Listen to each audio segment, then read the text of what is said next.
Yeah, I recently interviewed FBG Young, who started FBG along with FBG Duck. Yes. And I remember he asked me, he said, why did you interview Duck's mother right after he passed? And to me, I felt this was one of the most important interviews that I've ever done, because I interviewed her right after the murder of her son. And she was crying over the loss of her son. And I said, it's so important for everyone who's out there doing this type of stuff in the streets to see how it affects your mother. Yes. You don't think about that. You don't think about it. You think about how it affects you. Yes. A lot of people got mad at me over doing the interview. But yeah. I felt that, like, it was important to show the repercussions of this life. You know what I'm saying? Because it's like, okay, you may not care about your own life, but if you love your mom, this is what's going to happen after you pass. Because Mama Duck was crying throughout the interview. You saw that interview? Yeah, I seen. How did you feel when you saw that? Emotional, because I was still fucked up about even losing them. And then, you know. Yeah. Did you know Mama Duck? Yeah. Okay.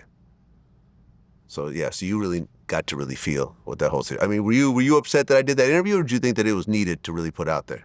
Yeah, I was upset. You were upset? Yeah. But it is what it is. Yeah.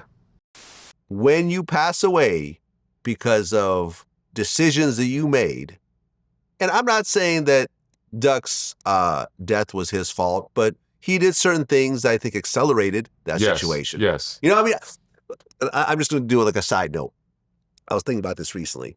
People like to say, your final day is already written. You know, it's already predetermined the day you're going to die. And I completely disagree. I agree with you. I think every single day you make decisions to make that day come sooner or later. I agree with you. Every single day. Every day.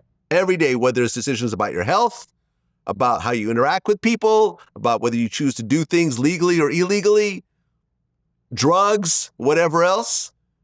Every day will make that day come a little quicker or get pushed back way in the past. I totally agree with you. So in this case, she was crying and you got to see the raw emotions of what happened. And I'm hoping, and a lot of people have DM'd me about this, about how watching this, you might think, listen, I may not care about my own life, but I don't want to do this to my mother. Yes, and that's a permanent injury to your mother. Yes. Every single day, Duck's mother thinks about how her son got gunned down in broad daylight on the Gold Coast in downtown Chicago. And it's going to hurt her every single day.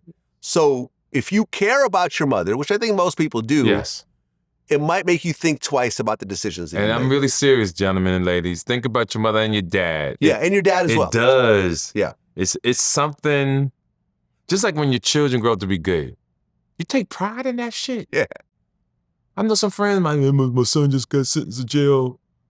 You motherfuckers gotta live with that pain. Yeah. That's some painful shit to say to a friend, my son went to prison for rape or whatever, right? Yeah. True. Yeah. It's a sad feeling because you live with this darkness and pain for the rest of your life.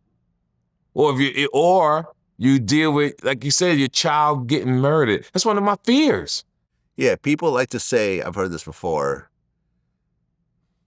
your mood is only as good as your saddest child. I could see that. So if one of your kids is going through it, yes, that's where your mood will be. Yep. If all your kids are happy, you're good. Yes. But if one of them is going through it, it's not something you can shake off. Nah. I totally agree with you 1,000%.